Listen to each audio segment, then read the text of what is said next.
আগামী বছর ফেব্রুয়ারি এবং মার্চে ভারত এবং শ্রীলঙ্কায় বসবে আইসিসি টি-20 বিশ্বকাপের ১০ম আসর। ২০২৪ আসরের মতো এই আসরেও খেলবে ২০টি দেশ। প্রথম রাউন্ডে এই ২০টি দেশকে ৪টি গ্রুপে ভাগ করা হবে। ৫ দলের প্রতিটি গ্রুপের শীর্ষ ২ দল খেলবে সুপার 8-এ।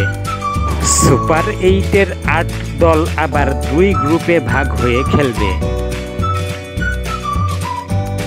সুপার 8-এর প্রতিটি গ্রুপের শীর্ষ ২টি করে দল খেলবে সেমিফাইনালে।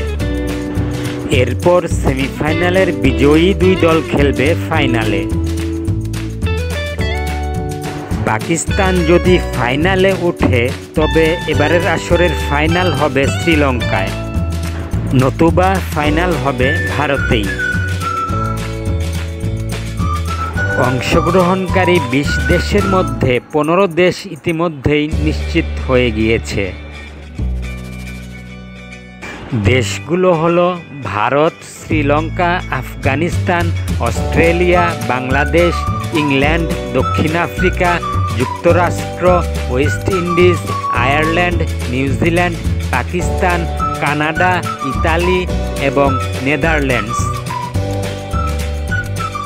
বাকি ৫ দেশের মধ্যে ২টি দেশ আসবে আফ্রিকান অঞ্চলের কোয়ালিফায়ার থেকে, যেটি অনুষ্ঠিত হবে এবছরের সেপ্টেম্বর-অক্টোবরে জিম্বাবুয়েতে। এশিয়া ও ইস্ট এশিয়া প্যাসিফিক কোয়ালিফায়ার থেকে আসবে বাকি ৩টি দেশ, যেটি এবছর অক্টোবরে ওমানে অনুষ্ঠিত হবে।